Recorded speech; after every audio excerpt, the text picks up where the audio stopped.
सभी को नमस्कार। दोस्तों, आज हम यूपीएससी मेंस इकोनॉमिक और एग्रीकल्चर सीरीज में पढ़ने वाले हैं दो टॉपिक, प्रौद्योगिकी मिशन और पशुपालन संबंधी अर्थशास्त्र। जब आप सिलेबस देखोगे वहाँ पे लिखा होगा टेक्नोलॉजी मिशन और इकोनॉमिक्स ऑफ एनिमल रीडिंग। मतलब यहाँ पे जो टेक्नोलॉजी मिशन है ना, वो कृषि से संबंधित है। ठीक है, इससे जुड़े हुए अभी तक कोई क्वेश्चन देखने को मिला नहीं है और जो क्वेश्चन आए हैं विशेषकर पशुपालन संबंधी अर्थशास्त्र से देखने को मिला है। ये टॉपिक वैसे अलग अलग भी हो सकते हैं, लेकिन ये कृषि से जुड़े मुद्दों के साथ में होंगे। ठीक है, तो हम टू दी पॉइंट ये सीरीज पढ़ रहे हैं और आप लोगों का प्यार और विश्वास अच्छा बन रहा है, क्योंकि हमने ये देखा कि हमारी जो हम पढ़ रहे हैं, क्या 2022 के एग्जाम में मेंस में यहाँ से क्वेश्चन आए। तो आप जब देखोगे हमारे नोट्स को तो आपको पता है, वैसे आप लोगों को पता है, आप लोगों ने इतना मतलब इतने कमेंट किए, मैसेज किए कि सर जो हम पढ़ रहे हैं वहाँ से डायरेक्ट क्वेश्चन आए हैं। तो आप ये देखो, यदि हम GS3 पूरा पढ़ लेते तो आपको नहीं लगता कि 20 में से 15 प्लस या 16-17 क्वेश्चन हमारे नोट से आते डायरेक्ट या इनडायरेक्ट, तो आपको कितना फ़ायदा मिलता। तो यही हमारी जो सीरीज है टू दी पॉइंट में आपको हमेशा जारी रखूँगा। और साथ में जैसे मैंने एक अभी हाल ही में एक नई इनिशिएटिव ली थी कि द हिंदू की आपको अब मंथली PDF मिलेगी और आप लोगों का उसमें भी बहुत अच्छा रिस्पॉन्स और प्यार मिल रहा है। आप लोगों के पास मतलब मेरे लिए एक शब्द नहीं है कि मैं आप लोगों का शुक्रिया कैसे अदा करूं कि आप लोगों ने उस पे भी इतना विश्वास दिखाया है। और यदि आप लोग अब मंथली ये खरीदना चाहते हो तो मैं आपको लिंक प्रोवाइड करा देता हूँ आज।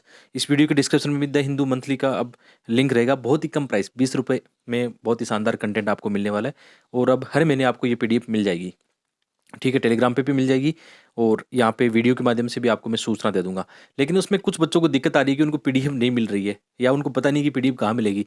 तो एक बात उसमें बता देता हूँ आपको मैं कि जैसे ही आप उसमें 20 रुपये का पेमेंट करोगे, पेमेंट करने के बाद थोड़ा सा वेट करना एक बार, तो अपने आप PDF या तो खुल जाएगी। ठीक, तो आप अपने एक बार ईमेल को चेक करना, आपकी ईमेल पे आपको मिल जाएगी PDF। ठीक है, आप जब अपने ईमेल को खोलोगे तो आपको वो पेमेंट का भी आपको एक स्क्रीनशॉट मिलेगा, साथ में वहाँ पे एक PDF है। और वहाँ पे भी नहीं मिलती है तो जो आपने ईमेल डाली है ना, उस पे गूगल ड्राइव में देखना, अपने अपने गूगल ड्राइव को चेक करना, वहाँ पे मिल जाएगी। तो इसमें बहुत सिंपल है, और अपनी ईमेल और फ़ोन नंबर डालोगे वहीं आपको ईमेल मिल जाएगी अपने ईमेल पर। तो सही ईमेल डालना, अपनी जो ईमेल है सही डालना। ठीक है, आगे बढ़ते हैं, टॉपिक को पढ़ते हैं और टू दी पॉइंट हम सीरीज जारी रखेंगे। ठीक है। अच्छा, इसमें कुछ बच्चे ये भी कह रहे हैं कि सर आपने ये पेड क्यों किया, 20 रुपये क्यों किए? तो आपको मैं सब कुछ फ्री में पढ़ा रहा हूँ, वो तो आपको सबको पता ही है यार, टू दी पॉइंट पढ़ाता हूँ। ये कोर्स लाखों रुपए के होते हैं, लेकिन मैं आपको फ्री में पढ़ा रहा हूँ। लेकिन कुछ चीज़ों का यहाँ पे थोड़ा-सा प्राइस रखेंगे ना, तो आप ये जानो कि मेरा कितना समय जा रहा है, एक तरह से आप ये कह सकते हो। दिन भर मतलब यूट्यूब पे जा रहा है आजकल और पढ़ाने में जा रहा है, तो थोड़ा बहुत तो करना पड़ता है, अदरवाइज़ हम सर्वाइव कैसे करेंगे? साथ में आने वाले वक़्त में आप जानते हो हमें संसाधन चाहिए, अब स्टूडियो चाहिए यूट्यूब के लिए, हमें अच्छा डिजिटल बोर्ड चाहिए, कहाँ से लाएँगे? कुछ अच्छे लोग जो कंटेंट राइटिंग के अभी मेरे साथ जुड़े हैं, आप जानते हो आजकल हमारे थंबनेल कैसे अच्छे होने लगे हैं, तो हमारे साथ कुछ डिज़ाइनर के लोग भी जुड़े हैं, तो उनको पैसा कहाँ से देंगे? तो बिना आर्थिक संसाधन के हमारे अच्छा कंटेंट आपको मैं नहीं दे पाऊँगा फिर। तो थोड़ा बहुत तो करना पड़ेगा, छोटा-मोटा प्रयास तो 10-20 रुपए, 50 रुपए के कुछ ऐसे मुझे लॉन्च करने पड़ेंगे, ठीक है? तो इसमें बुरा मानने की कोई बात नहीं है, आप लोगों का सहयोग ही चाहिए होगा क्योंकि ये चैनल आपका है। आगे बढ़ते हैं, तो हम समझते हैं सबसे पहले क्वेश्चन किस टाइप के आए हैं, पशुपालन से संबंधित, उसी हिसाब से हमें पढ़ना होगा। जैसे ग्रामीण क्षेत्रों में कृषितर रोजगार, कृषि के अलावा जो रोजगार है या आय का प्रबंधन करने में पशुधन पालन की बड़ी संभाव्यता है। भारत में इस क्षेत्र की प्रोन्नति या प्रगति करने के उपयुक्त उपाय सुझाते हुए चर्चा कीजिए। जैसे मैं आपको हमेशा बताता हूँ कि कोई भी क्वेश्चन आपके सामने आए तो उस क्वेश्चन को आप कैसे तोड़ोगे, बहुत ही सिंपल वे में आपको यहाँ पे मैं बता देता हूँ। जैसे एग्जाम्पल के तौर पर हम देखें तो इस क्वेश्चन को हम तोड़ते हैं। जैसे इसमें क्या है, ये 250 वर्ड में मान सकते हो आप इसको। 3 क्वेश्चन, 3 पेज आपके पास खाली आएंगे, तो 250 शब्दों में आपको इसको लिखना चाहिए। पहले क्या होता था 2015 में कम शब्दों यानी 200 वर्ड का आता था। आजकल थोड़ा या तो मतलब 150 वर्ड का या 250 वर्ड के क्वेश्चन आते हैं। तो सबसे पहले हमें क्या लिखना चाहिए, हमें इंट्रोडक्शन लिखना चाहिए। जैसे प्यारा सा आपको इंट्रो लिखना चाहिए 2-3 लाइन में। इंट्रो में आप क्या बताओगे कि भारत विश्व में पशुपालन के दृष्टिकोण से शीर्ष देशों में से एक है। ठीक है, शीर्ष देशों में से एक है। लेकिन साथ ही यदि हम उत्पादन मतलब कृषि पशुपालन उत्पादन या जो भी हम निर्यात करते हैं उसमें देखें तो कहीं न कहीं हम पिछड़े नज़र आते हैं। तो आपने इंट्रोडक्शन में 2 चीज़ें बता दी अच्छी सी। एक एक तो ये कहा कि हम आगे हैं, बहुत अच्छे हैं हमारे पास पशुपालन में, लेकिन दूसरी तरफ हम इस दृष्टिकोण से थोड़ा पिछड़ भी रहे हैं। ऐसा भी बता सकते हो, या आपके पास कोई अच्छा डाटा हो। जैसे थोड़ा-सा इसमें हमने थोड़ा इंट्रोडक्शन में हमें थोड़ा पॉजिटिव ज़्यादा लिखना चाहिए। जैसे अभी हमने थोड़ी-सी नेगेटिविटी यहाँ पे पॉइंट लिखने की कोशिश की, लेकिन उससे बचना चाहिए हमें थोड़ा-सा। शुरुआत में थोड़ा-सा क्या करना चाहिए, थोड़ा-सा आशावादी नज़रिया हमें रखना चाहिए। हालाँकि वो चीज़ गलत नहीं है, बाद में आगे लिखेंगे उसको।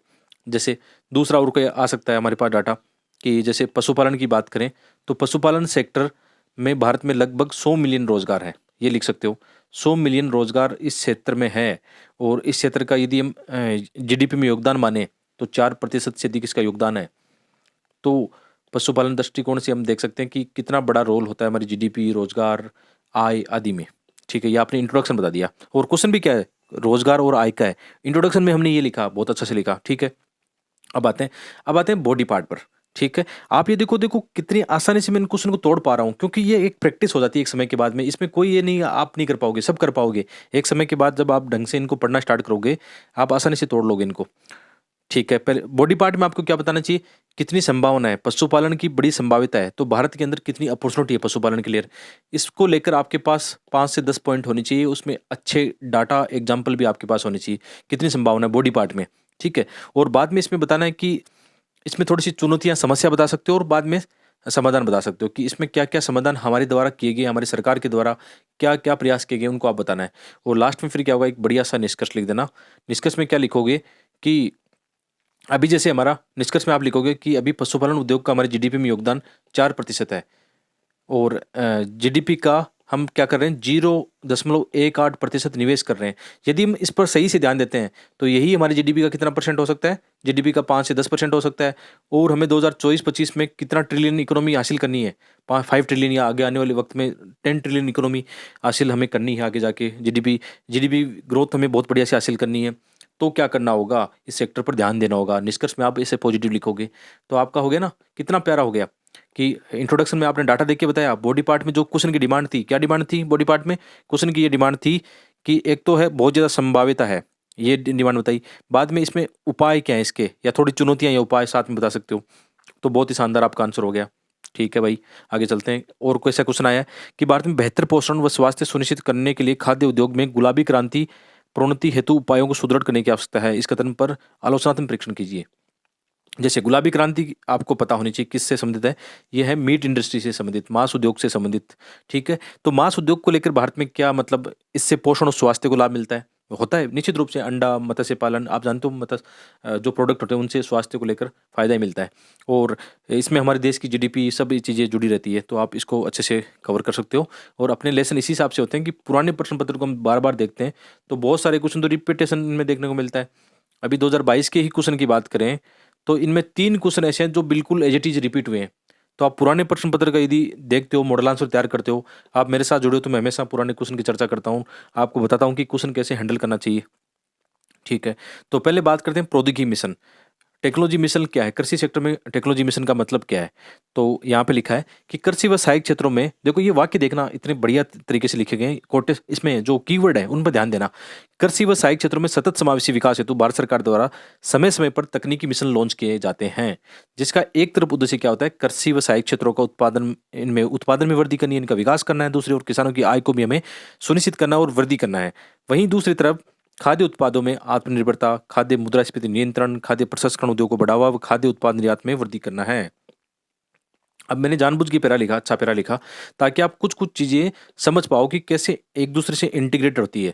अब यही क्वेश्चन ये होता है कि हम कृषि में प्रौद्योगिकी मिशन लॉन्च क्यों करना चाहते हैं, क्यों ऐसा होना चाहिए। तो यहाँ पे मेरे पास 10 कीवर्ड है जिनको मैं एक फ्लो चार्ट से दिखा सकता हूँ। बाकी अच्छे विचार आपको बोलने के लिए कहीं डिबेट करना हो या इंटरव्यू में से क्वेश्चन पूछे जाए तो आप बता सकते हो। इन चीज़ों पर यदि चर्चा होती है। और मेंस की परीक्षा में ऐसा आता है तो आप कीवर्ड में या पैराग्राफ मत लिखना मेंस में, ठीक है। हाँ, उसमें ऐसा हो सकता है, निबंध में ऐसा कोई हो तो निबंध में ऐसे पैराग्राफ लिखे जाने चाहिए। निबंध में फिर कीवर्ड और पॉइंट फॉर्म में नहीं लिखना है, पैराग्राफ शैली में आपको लिखना है। ये निबंध की शैली यहाँ पे मैंने लिखी है। ठीक है, आगे बढ़ते हैं। तो कृषि प्रौद्योगिकी मिशन में क्या होता है कि समता विकास, आधारभूत ढांचा, निवेश, रिसर्च एंड डेवलपमेंट, नवाचार, सब्सिडी, आधुनिक मशीनीकरण, तकनीकी सहायता, सप्लाई चेन व आईसीटी आदि शामिल है। यानी आप भी जानते हो कि हमारे देश में कृषि सेक्टर, कृषि का एक बड़ा मतलब सेक्टर है, काफ़ी बड़ा क्षेत्र है, जिसमें पशुपालन भी आता है या सहायक क्षेत्र भी आते हैं कृषि में। तो कृषि के अंदर जो टेक्नोलॉजी मिशन इनकी कितना इंपॉर्टेंट हो जाता है और क्यों जरूरी है और इनमें कौन सी चीज़ें शामिल करते हैं, तो ये ध्यान रखना। कृषि प्रौद्योगिकी मिशन में बहुत सारी चीज़ें आती है, यानी हमें कृषि का सस्टेन डेवलपमेंट करना है, कृषि सेक्टर का, पशुपालन सेक्टर का, इंफ्रास्ट्रक्चर, रिसर्च एंड डेवलपमेंट, जितनी भी चीज़ें आती हैं वो प्रौद्योगिकी मिशन में शामिल की जाती है। और इससे जुड़ा वो अभी डायरेक्ट तो कोई क्वेश्चन यहाँ से देखने को नहीं मिला है, लेकिन ऐसे क्वेश्चन पक्का आएंगे आने वाले वक्त में। और इसमें क्वेश्चन कैसे आएंगे, याद रखना, जो कृषि में नवाचार हो रहा है ना, कृषि में कोई नई योजना सरकार की आ रही है विशेषकर टेक्नोलॉजी को लेकर, तो इनमें ध्यान रखना। ऐसे क्वेश्चन यहाँ से आएंगे, जैसे अभी कृषि ड्रोन की बात की जा रही है, या कृषि के अंदर सप्लाई चेन से लेकर जो आधुनिक, मतलब आप जानते हो आजकल ये हो गया कि कृषि के अंदर किस प्रकार आर्टिफिशियल इंटेलिजेंस का प्रयोग करके हम कृषि के जितने भी सेक्टर हैं उसको हम कैसे निगरानी कर सकते हैं, रियल टाइम निगरानी या डाटा एनालिसिस हम कर सकते हैं। तो ये सब किस में आएगा, ये टेक्नोलॉजी मिशन में आएगा। और सरकार की योजनाओं को भी इसमें शामिल करना है, तो इसमें विशेषकर जो करंट अफेयर है उसकी बड़ी भूमिका होगी, ट्रेडिशनल वाली चीज़ें यहाँ पे काम नहीं करेगी। इसलिए अपने न्यूज़पेपर के नोट्स आप हमेशा ध्यान रखना। मैं भी अच्छे नोट्स न्यूज़पेपर से बनाता हूँ, तो आपको मैं शेयर करता हूँ। कल भी शानदार आर्टिकल थे जो मैंने आपको पीडीएफ वहाँ पे उपलब्ध कराई है टेलीग्राम पे फ्री में, तो उसको देख सकते हो। और आगे बढ़ते हैं, तो भारत में प्रौद्योगिकी मिशन कृषि से संबंधित क्या है, विभिन्न प्रकार के कौन कौन से मिशन है, थोड़े बहुत हमारे पास एग्जाम्पल होने चाहिए बताने के लिए। जैसे हम बात करें तिलहन दलहन और मक्का पर प्रौद्योगिकी मिशन की बात करें, तो ये लॉन्च किया गया था 1986 में। 1986 में भारत सरकार के द्वारा ऐसा किया गया था कि विशेषकर कृषि के अलावा भी जो अन्य सेक्टर हैं, इंडस्ट्री है, उनमें भी किया गया था, प्रौद्योगिकी मिशन लॉन्च किए गए थे। तो कृषि भी सेक्टर उसमें शामिल था। तो इसमें क्या गया था, तिलहन दलहन और मक्का से संबंधित मिशन लॉन्च किया गया। इसमें क्या करना है, सिंपल है कि 1986 में लॉन्च किया गया। हमें क्या करना है, तिलहन और दलहन में आत्मनिर्भरता हासिल करनी है। और आप अभी जानते हो कि हमारा जो देश है ना, उसमें जनसंख्या काफ़ी है, तो जनसंख्या ज़्यादा है तो फूड डिमांड भी होगी। डिमांड होगी तो सप्लाई कहाँ से करेंगे, सप्लाई में हम कोशिश करेंगे सबसे पहले तिलहन और दलहन हम हमारे यहाँ ही अच्छे बुआई करें इनकी, अच्छा इनका उत्पादन करें, इन पर ध्यान दें, तो इन पर आत्मनिर्भर हो सकते हैं। क्योंकि आप एक डाटा भी बता सकते हो कि हर साल हम क्या कर रहे हैं, 1 लाख करोड़ रुपए का तिलहन व दलहन आयात कर रहे हैं। 1 लाख करोड़ रुपए से अधिक इनका आयात करें तो जीडीपी पर कितना बोझ पड़ता है। हमारा चालू खाता घाटा जो है, इसको मैं शॉर्ट में लिखता हूँ केड, करंट अकाउंट डेफिसिट, बढ़ जाता है। अभी भी आप देख रहे हो जीडीपी का कितना 2-4% होगा, 2-3% होगा, निश्चित रूप से आप डाटा देखोगे तो ये बड़ा, क्योंकि इसमें क्या होता है कि जब हम तिलहन और दलहन बाहर से मंगवाते हैं तो हमारा जो पैसा है वो बाहर जाता है। जब भी किसी इकोनॉमी से पैसा बाहर जाता है तो उस इकोनॉमी को नुकसान होता है, और जब डॉलर अंदर आता है तो वो इकोनॉमी मजबूत होती है। तो हम कभी भी नहीं चाहेंगे कि हमारा जो पैसा है, हमारा जो संसाधन है, हमारा ये कह सकते हैं कि चीज़ें मतलब बाहर जाएं। हम क्या कर सकते हैं, आत्मनिर्भर बनना चाहिए हमें, सरकार इस पर बहुत ध्यान दे रही है, इसलिए हम ये मिशन लॉन्च कर रहे हैं। और मैं लिखता भी ऐसे हूँ कि तिलहन दलहन में आत्मनिर्भरता हासिल करनी है, आयात इससे कम होगा, हमारा चालू खाता घाटा कम होगा, या निर्यात बढ़ेगा, चालू खाता घाटा कम होगा इसमें। ठीक है, आया इस ये भी पॉइंट अच्छा है कि यदि हम निर्यात को बढ़ावा देते हैं, मतलब अभी तो आयात कर रहे हैं, आयात से तो चालू खाता घाटा बढ़ता है, यदि हम निर्यात करते हैं चीज़ों को लेकर तो चालू खाता घाटा सही होता है। दालों और तिलहन की कीमतों पर नियंत्रण भी हासिल करनी है, क्योंकि यार आप जानते हो हमारे देश में अभी भी काफ़ी लोग गरीब हैं, का अभी कुपोषण और उनकी समस्या है। तो दाल एक इम्पोर्टेंट चीज़ है, ठीक है, आवश्यक वस्तु है, आवश्यक खाद्य पदार्थ है। तिलहन भी उसमें शामिल है, तो कहीं न कहीं इनकी कीमतें ज़्यादा नहीं होनी चाहिए। अदरवाइज़ क्या होगा, जो गरीब तबका है वो खरीदने में फिर असमर्थ होगा, उनकी क्रय शक्ति इतनी नहीं होती है। तो ये पॉइंट भी आप यहाँ पे लिख सकते हो। भारत प्रतिवर्ष क्या कर रहा है, 15 मिलियन टन से अधिक खाद्य तेल का आयात कर रहा है। घरेलू उत्पादन कितना है, मतलब 5 मिलियन टन हम कह सकते हैं। तो इसमें एक चीज़ और इम्पोर्टेंट है आपके लिए होगी कि लगभग आप ये मान के कह सकते हो कि दाल और खाद्य तेल दोनों को मिला के 1 लाख करोड़ रुपए से अधिक। आप मोटा मोटी डाटा याद रखो, इसमें फिक्स डाटा याद रखने की आवश्यकता नहीं है कि 1 लाख से अधिक करोड़ रुपए का हम क्या कर रहे हैं, खाद्य तेल और दाल यहाँ पे आयात कर रहे हैं। तो इसमें हमारा जो उत्पादन है वो कम है और हम क्या कर रहे हैं, आयात ज़्यादा कर रहे हैं। तो हमें क्या करना होगा, ऐसा आप कह सकते हो कि इतना हम आयात कर रहे हैं, इतना हमारे यहाँ उत्पादन हो रहा है, ठीक है।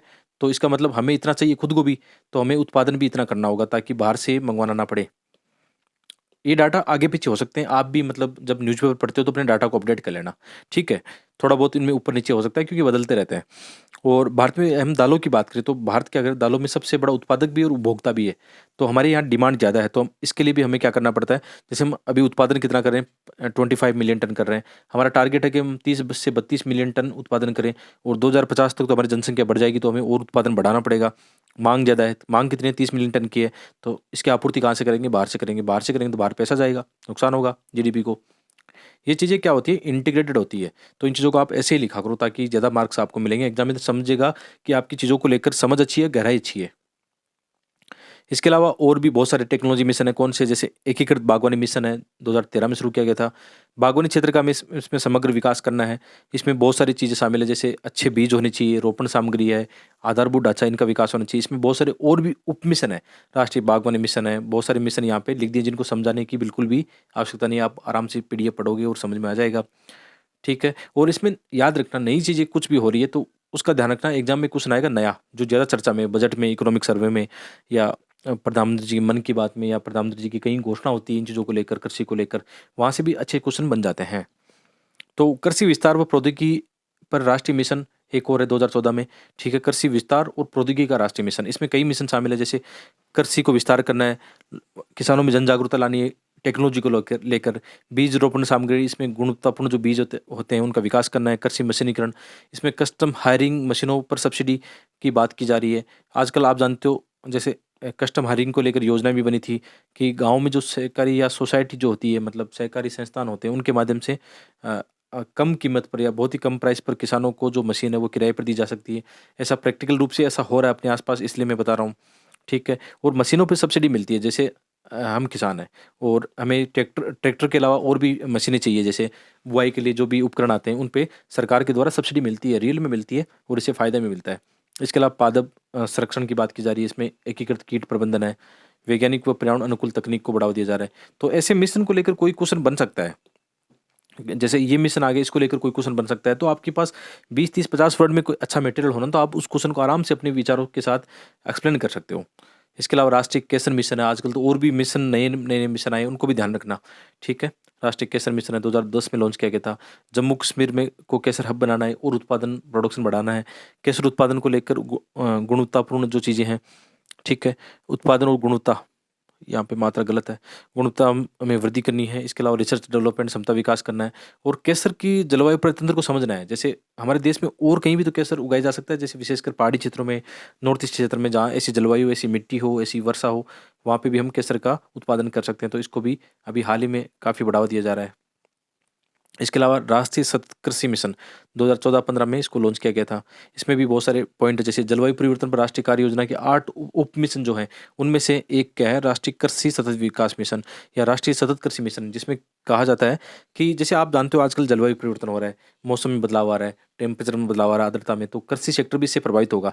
तो हमें क्या करना है, अपने अनुकूल कृषि को बढ़ावा देना है। तो इसके लिए क्या करना है, एकीकृत कृषि प्रणाली करनी है, जो भी मिट्टी है, नमी है, उनकी जाँच करनी है। आजकल आप जान रहे हो पॉली हाउस है, ग्रीन हाउस, वर्टिकल एग्रीकल्चर को बढ़ावा दिया जा रहा है। ये सब इसी के पार्ट होते हैं, ताकि क्योंकि खाने की डिमांड तो हमेशा रहेगी, जनसंख्या बढ़ रही है, नगरीकरण हो रहा है, इंडस्ट्री है, खाद्य जो फूड इंडस्ट्री है, निर्यात करना है, इन सब चीज़ों के लिए हमें क्या चाहिए होगा, खाद्य पदार्थ चाहिए होगा।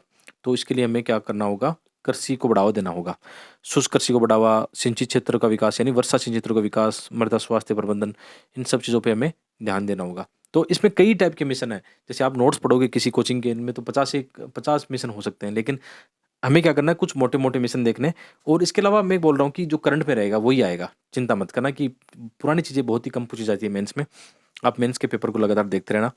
और इसमें एक पॉइंट और भी है कि जैसे ये इम्पोर्टेंट है, ये नया वाला भी है कि हरित क्रांति कृषोन्नति योजना बहुत इंपॉर्टेंट है, जिसमें कृषि का समग्र विकास की बात की जा रही है, वैज्ञानिक तरीके से कृषि उत्पादन में वृद्धि की बात की जा रही है। ये केंद्र प्रायोजित अम्ब्रेला योजना है, 2016-17 में शुरू की गई थी। इसमें 11 उप मिशन या योजनाएं शामिल है, जैसे अलग अलग चीज़ें आएगी इसमें। बागवानी के लिए एकीकृत विकास मिशन है, राष्ट्रीय खाद्य सुरक्षा मिशन है, सतत कृषि के लिए राष्ट्रीय मिशन है, कृषि विस्तार पर उप मिशन, बीज रोपण, मतलब कृषि को लेकर जितने भी पॉइंट इसमें आने चाहिए थे सब इसमें शामिल किए गए हैं। तो कृषोन्नति योजना तो चर्चा में रहती है, अभी लेटेस्ट चीज़ें हैं, तो ये भी आपको पता होनी चाहिए।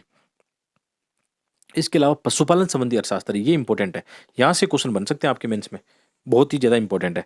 तो पशुपालन संबंधी अर्थशास्त्र एक्चुअल में होता क्या है? जैसे हम कृषि को लेकर तो बहुत ज़्यादा पढ़ते हैं, लेकिन पशुपालन सेक्टर पर हम बहुत कम ध्यान देते हैं। ये एक ऐसा सेक्टर है जिसका इंपॉर्टेंट रोल है, बहुत ज़्यादा रोल है, क्योंकि रोजगारों को लेकर सब मैंने यहाँ पे पॉइंट लिख दिए हैं। जैसे पशुपालन और डेयरी उद्योग है, तो इसमें क्या है, 100 मिलियन से अधिक रोजगार है। जैसे इसमें सभी सेक्टर आएंगे, मत्स्य पालन है, मुर्गी पालन है, सूअर पालन है, और जितने भी होते हैं, मधुमक्खी पालन से लेकर सब चीज़ें इसमें शामिल है। तो पशुपालन क्षेत्र सामाजिक आर्थिक दृष्टिकोण से बहुत इंपॉर्टेंट है। एक एग्जाम्पल लेते हैं, यहाँ पे बहुत ज़्यादा इंपॉर्टेंट इसलिए हो जाता है कि हमारे देश की जो जनता है ग्रामीण आबादी हमारे यहाँ अभी बहुत ज़्यादा है, मतलब 60 से 70% हम मान सकते हैं ग्रामीण आबादी है। और ग्रामीण आबादी में आप देख रहे हो अधिकांश किस पर डिपेंड है, कृषि पर डिपेंड है। कृषि में रोजगार है, कृषि से आय उनकी होती है। और कृषि में भी आप जानते हो कि मतलब 85% किसान कौन से छोटे किसान हैं, ठीक है, वंचित किसान है, या हम कह सकते हैं। और किसानों के अलावा भी ऐसे भारत में क्या है, जो ग्रामीण आबादी का 50% से अधिक क्या है, 50% से अधिक ऐसे लोग हैं जिनके पास भूमि नहीं है। तो उनका क्या है, फिर किस पर डिपेंड है, वो डिपेंड है पशुपालन पर।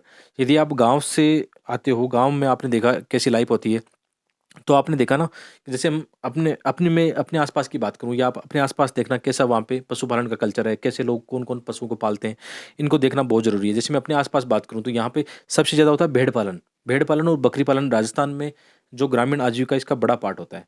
क्योंकि बड़े पशुओं को पालना एक तो थोड़ा मुश्किल काम होता है, या बड़े पशुओं के लिए आपको बहुत सारे संसाधन भी चाहिए, ठीक है, उनका फिर इंफ्रास्ट्रक्चर भी अच्छा होना चाहिए। जैसे मैं गाय भैंस पालता हूँ, तो गाय भैंस भी के लिए उसमें बहुत ज़्यादा इंफ्रास्ट्रक्चर इसलिए चाहिए कि काफ़ी उसमें एक तो लोग चाहिए ना, कि दूध निकालने वाले, उनको चारा डालने वाले, या दूध जो निकलता है उसको बाजार तक पहुंचाने के लिए हमारे पास इंफ्रास्ट्रक्चर नहीं है, सड़कों का विकास नहीं है, परिसीतन नहीं है।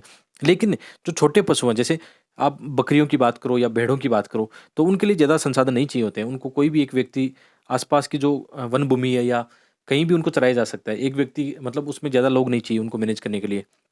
और उनको खरीदना भी आसान होता है। कोई भी गरीब व्यक्ति है तो उसके लिए एक बकरी या एक भेड़ खरीदना बहुत आसान काम होता है, और वो उसका इकोनॉमी का पार्ट होता है, ठीक है। तो ये बहुत ज़रूरी है कि हमारे देश में जो पशुपालन क्षेत्र है, सामाजिक आर्थिक न्याय के दृष्टिकोण से बहुत ज़रूरी है। इसमें आय वृद्धि व महिला सशक्तिकरण में भी योगदान देता है।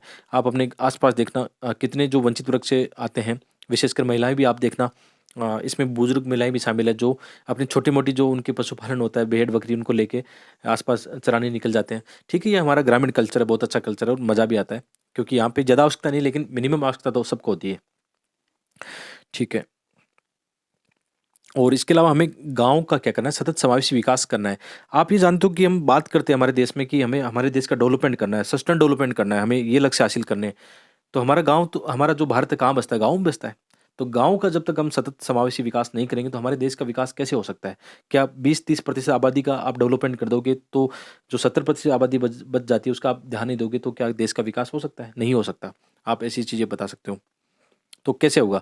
जो 70% आबादी जिन चीज़ों में एंगेज है, कृषि हो गया या पशुपालन हो गया या कोई छोटे-मोटे कुटीर उद्योग हो गए, उन पे डिपेंड करते हैं वो, तो उनका विकास होना बहुत ज़रूरी है। आजकल आप जानते हो जलवायु परिवर्तन हो रहा है। जलवायु परिवर्तन से कृषि आय संकट आ सकता है। तो कैसे आ सकता है? मतलब जितना भी हमारा पशुपालन है या कृषि है, वो सुभेद है किसके प्रति? जलवायु परिवर्तन के प्रति। जैसे आजकल जलवायु परिवर्तन से क्या हो रहा है? काफ़ी बीमारियाँ बढ़ रही है, जिसके कारण कारण क्या हो रहा है? पशुपालन को नुकसान हो रहा है। ये आप बता सकते हो। जैसे अभी लंपी वायरस चल रहा है, इम्पोर्टेंट है। लंपी वायरस को जोड़कर इससे संबंधित क्वेश्चन पूछा जा सकता है। क्योंकि लंपी वायरस है, ये तो बहुत बड़ा नुकसान हुआ है। मैं अपने आस-पास देख रहा हूँ कि कई किसान ऐसे हैं जिनके 4-5 गायें, वो सब की सब खत्म हो गई। ना उनका कोई बीमा है। तो कहीं न कहीं किसान मतलब बहुत ज़्यादा आर्थिक संकट में आ गया। मैं कई लोगों को, ऐसे लोगों को जानता हूँ जिनकी पशुधन को नुकसान हुआ है, वो अब मज़दूरी करने के लिए मजबूर हो गया है। जब तक उसके पास कहीं से मतलब पैसे नहीं आएँगे, तब तक मज़दूरी करनी पड़ेगी। या इसका कोई स्थायी समाधान भी नहीं है कि गा हमारे यहाँ आस-पास में जो है गायों का अच्छा पालन होता है, दूध इंडस्ट्री काफ़ी अच्छी है। लेकिन जब से लंपी आया ना, इसने सब किसानों की मतलब चिंता में डाल दिया है कि कैसे होगा? तो इसके लिए बीमा होना चाहिए। बीमा की वैसे व्यवस्था की जाती है, लेकिन किसानों को पता ही नहीं होता कि ऐसा बीमा है क्या? तो ये पॉइंट प्रैक्टिकल वाली पॉइंट है जो आपको बता रहा हूँ। यही क्वेश्चन आते हैं, ऐसे क्वेश्चन, ऐसे प्रैक्टिकल बिंदु आप एग्ज़ाम में लिख के आओगे तो आपको ज़्यादा मज़ा आएगा। ठीक है? तो जलवायु परिवर्तन को लेकर संकट है। कृषि के साथ-साथ विकास और कृषि का सहयोगी क्षेत्र है। आप ये जानते हो पशुपालन सेक्टर कितना इम्पोर्टेंट है, क्योंकि पशुपालन कृषि के साथ जुड़ा रहता है। आप इस डायग्राम से देखो, इस डायग्राम से आप समझ सकते हो कि पशुपालन और कृषि सेक्टर एक-दूसरे से जुड़ा हुआ है। कृषि सेक्टर से चारा और पौष्टिक आहार मिलता है पशुओं को, और पशुओं से कृषि को क्या मिलता है? खाद मिलती है, बुवाई के लिए बैल चाहिए, ठीक है? और परिवहन भी, माल ढुलाई के लिए ऊर्जा भी मिलती है, ठीक है? तो ये सब चीज़ें आप इसमें बता सकते हो। और अच्छा, एक देखो इतना अच्छा डायग्राम आप बना सकते हो, ऐसा आता है तो। ऐसे डायग्राम आप खुद सोच सकते हो, ये मैंने खुद ही देखा था कि हाँ, ऐसा बन सकता है यहाँ पे, तो इसको आराम से बना दिया। कहीं से कॉपी पेस्ट करने की आवश्यकता नहीं है, एक समय के बाद अपने आप आइडिया आने लगते हैं, तो आप बना सकते हो। इसके अलावा आप बता सकते हो कि भारत में 55% ग्रामीण भूमिहीन आबादी है। आप तो ये किस पर डिपेंड है? पशुपालन पर डिपेंड है। भारत में 85% से अधिक किसान कौन से? लघु व सीमांत किसान हैं। तो इनका वैकल्पिक सतत आय आय कहाँ से होगी? पशुपालन से होगी। हमारी खुद की बात करें जैसे मैं किसान वर्ग से आता हूँ, तो हमारी निश्चित रूप से मतलब जो पशुपालन है, ठीक है, जो पशुपालन जैसे गाय और भैंस हमारे यहाँ है, तो इनका दूध हम क्या करते हैं, दूध उत्पादन करते हैं और इसको फिर बाजार में सप्लाई करते हैं। आजकल तो ऐसा हो गया कि मतलब जैसे शहर से गाड़ियाँ आती हैं दूध की, है ना, आपने सुना काफ़ी डेयरियाँ हैं जैसे अमूल है या अन्य जो कंपनियाँ हैं, उनकी गाड़ियाँ गाँव तक आती है, यानी खेतों तक आती है और यहाँ से दूध ले जाते हैं। आजकल बकरी पालन तो नहीं होता, क्योंकि हम लोग पढ़ाई करने लगे हैं, बकरी चराने के लिए इतना समय नहीं है। बचपन में हमने बकरियाँ चराई है, बचपन में भेड़ और बकरियाँ हमने चराई है। अपनी कॉपी किताबें लेके खेत में निकल जाते थे पशुओं को लेकर, और ऐसे ही पढ़ाई की है बचपन में। आज भी जैसे आपने हमेशा मेरे वीडियो में देखा होगा, मैं खेतों में रहता हूँ, आसपास की लाइफ आपको दिखाता रहता हूँ, पशुओं को लेकर दिखाता रहता हूँ, ठीक है। तो ऐसी लाइफ है, लेकिन अभी भी जो गरीब वंचित किसान है ना, वो बकरी पालन और भेड़ पालन करता है। और मैं आसपास प्रैक्टिकल लाइफ ये देख रहा हूँ कि वास्तव में उनसे उनके जो परिवार है, उनकी आजीविका उन पर बहुत ज़्यादा डिपेंड है। विशेषकर भेड़ से, भेड़ बहुत इंपॉर्टेंट है। राजस्थान में भेड़ का बहुत बड़ा रोल होता है कि भेड़ को आप कहीं चराने ले जाओ, उसको एक्स्ट्रा आपको चारा के लिए आपको फसलें उगाने की आवश्यकता नहीं है। साथ में भेड़ से आपको रुई मिलती है, फिर उसके मीट के लिए भी उसको बेचा जाता है, ठीक है। तो एक बड़ा है। बकरी पालन में भी ऐसा है कि बकरी पालन अच्छा होता है, वो भी गरीब किसानों के लिए काफ़ी ज़्यादा आजीविका के लिए एक बड़ा साधन है, ये बता सकते हो आप। तो यहाँ पे पॉइंट देखना, बहुत रिलेवेंट वाले और प्रैक्टिकल वाले पॉइंट आपको मैं अभी बता रहा हूँ। और इसमें है ग्रामीण आजीविका और रोजगार इससे सुनिश्चित होते हैं। कोविड-19 में देखा गया था कि लोगों के पास जब रोजगार नहीं थे ना, शहरों से लोग गाँव की तरफ आए थे, तो यहाँ पे उन्होंने पशुपालन किया, भेड़-बकरियाँ पाली, और कहीं न कहीं उनकी एक मिनिमम जो आवश्यकता है उनकी, वो तो कहीं पशुपालन से संभव हो पाई थी। तो ये बता सकते हो। गरीब व वंचित ग्रामीण परिवारों की आय का मुख्य स्रोत है। आर्थिक सामाजिक न्याय की हम बात करते हैं। महिला सशक्तिकरण, गाँव में काफ़ी महिलाएँ जिनका रोजगार पशुओं पर डिपेंड करता है। गरीबों के लिए पशुधन नकदी का आय का ज़रिया माना जाता है। केस इकोनॉमी हम कह सकते हैं कि जब पशु पालन करते हैं, दूध बेचते हैं, तो दूध बेचने पर आप जानते हो डेली उनकी नकदी या जो केस आय उनके हाथ में आएगी, तो उससे भी फ़ायदा मिलता है। इसके अलावा खाद्य सुरक्षा, पोषण युक्त आहार, दूध, अंडा, मांस भी यहाँ से ही आता है, तो ये बता सकते हो। इस सेक्टर में चुनौतियाँ काफ़ी ज़्यादा है। चुनौतियों में आप प्रैक्टिकल चीज़ें ज़्यादा बताना, किताबी परिभाषाएँ ज़्यादा मत लिखना, या किताबी जो चीज़ें हैं वो ज़्यादा मत लिखना। यहाँ पे मैं कोशिश करता हूँ, जो पॉइंट मैं लिखता हूँ, सबसे पहले मैं ये सोचता हूँ कि हमारे यहाँ क्या हो रहा है?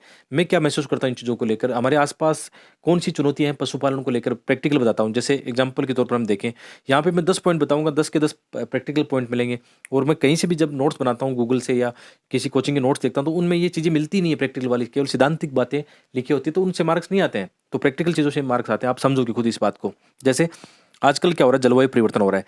जलवायु परिवर्तन से वैश्विक तापमान की समस्याएँ बढ़ी है, चरम जलवायु की घटनाएँ बढ़ी है, इससे तापमान की समस्याएँ बढ़ी है, और इससे संक्रमण और बीमारियाँ भी बढ़ रही है। चाहे जल जनित बीमारियाँ हो, इनको कुछ भी बोल सकते हो, वायरस की समस्या बढ़ी है, और इससे जो पशु होते हैं, उनकी प्रजनन क्षमता और उत्पादन पर नेगेटिव प्रभाव होता है। हाल ही में देखा गया है कि लंपी वायरस जो है, वो भी इन्हीं का योगदान है। जो भी जलवायु परिवर्तन हो रहा है या जो भी अन्य संकट आ रहे हैं, कि इसके कारण क्या हो रहा है, लंपी वायरस के अलावा भी कई सारी बीमारियां बढ़ी है। इससे क्या हो रहा है, पशुधन संकट बढ़ा है, और दूध उत्पादन कम होगा। दूध उत्पादन कम होगा तो जीडीपी में योगदान कम होगा, किसानों की आय कम होगी। इससे आप बता सकते हो कई चीज़ें मतलब इससे प्रभावित होने वाली है, ठीक है। निम्न उत्पादकता, हमारे देश में देखा गया कि विशेषकर जो भी पशुपालन हम करते हैं, चाहे उनका दूध उत्पादन हो या उनकी अन्य चीज़ें, उनका उत्पादन कम देखने को मिलता है अन्य देशों की तुलना में। तो ये किस पर डिपेंड करता है? ब्रीडिंग सुधार पर डिपेंड करेगा फिर, कि नस्ल सुधार होना चाहिए।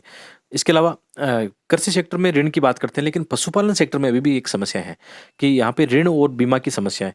लेकिन हाल ही में कुछ चीज़ें ऐसी आई है, मैं देख रहा हूँ अपने आसपास, कि जैसे कोई पशु है, मुझे कोई पशु लेना हो, जैसे गाय भैंस लेनी हो, तो इस पे भी ऋण मिलने लगा है। जो सोसाइटी है, सहकारी जो संस्थाएं होती है, इनके माध्यम से ऋण मिलने लगा है, और उनका बीमा भी होने लगा है, ठीक है। तो लेकिन बहुत ही कम किसानों को इस बारे में पता है, इनकी पहुँच नहीं हो पाती किसानों तक। मतलब जो बड़े किसान हैं वही इस पे ज़्यादा लाभ ले लेते हैं, छोटे किसानों को पता नहीं होता इसमें, ठीक है।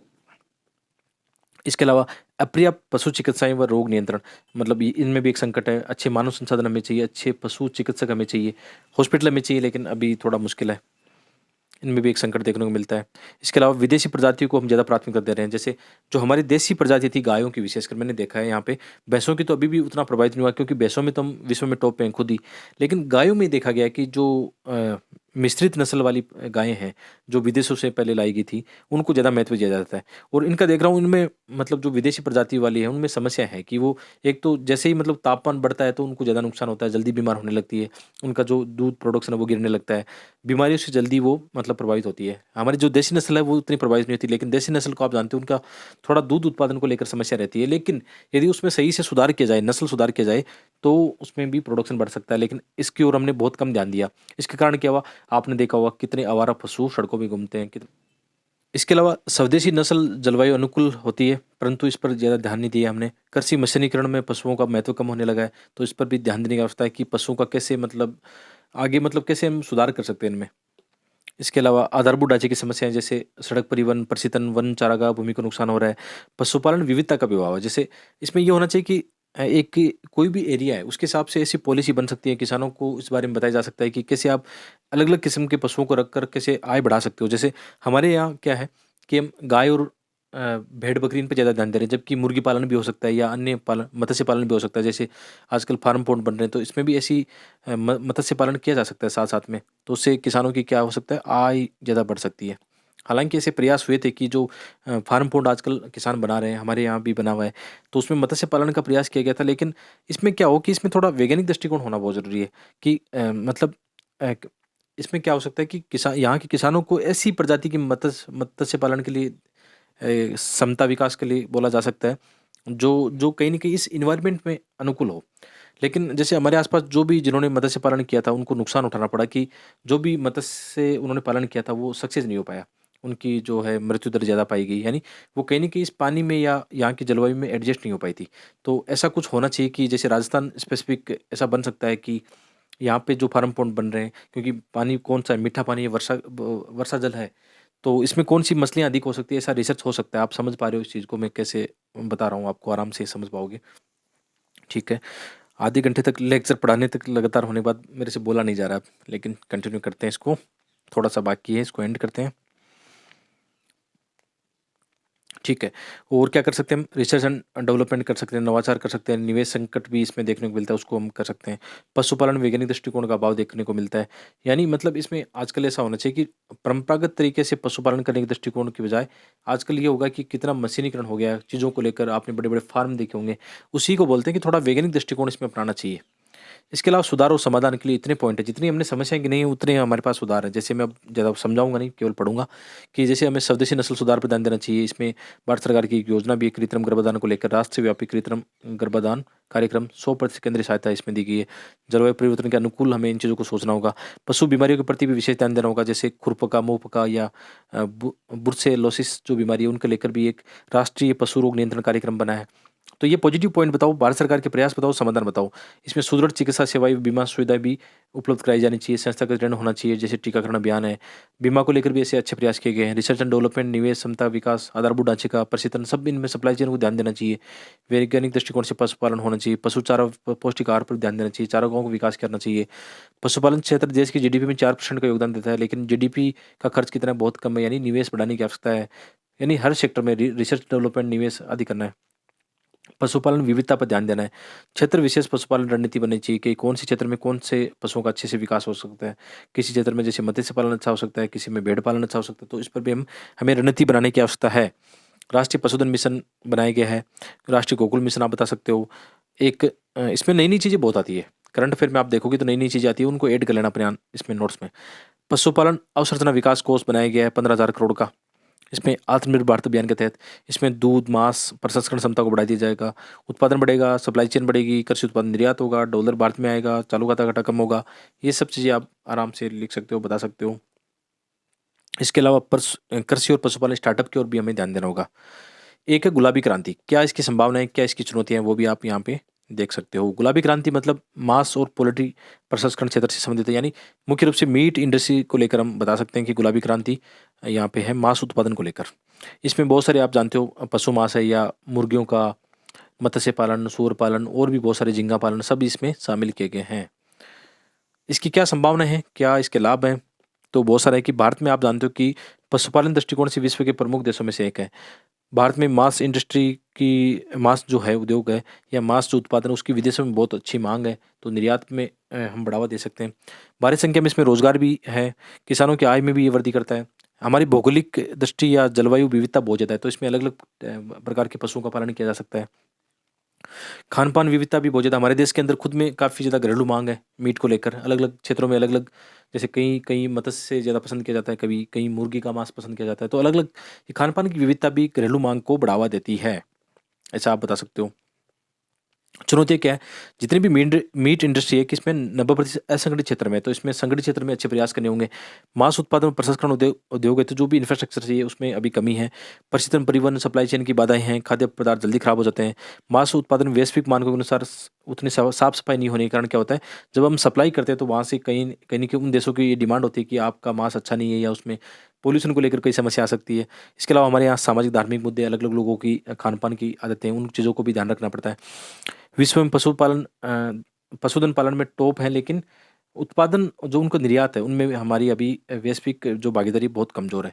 तो ये ऐसी चीज़ें हैं, ऐसी बाधाएँ हैं जिनको लेकर सुधार किया जा सकता है, और ये क्वेश्चन आ चुका है। गुलाबी क्रांति के क्वेश्चन हमने चर्चा की थी, आ चुका है, तो ये चीज़ें आपके पास होनी चाहिए इतनी लिखने के लिए।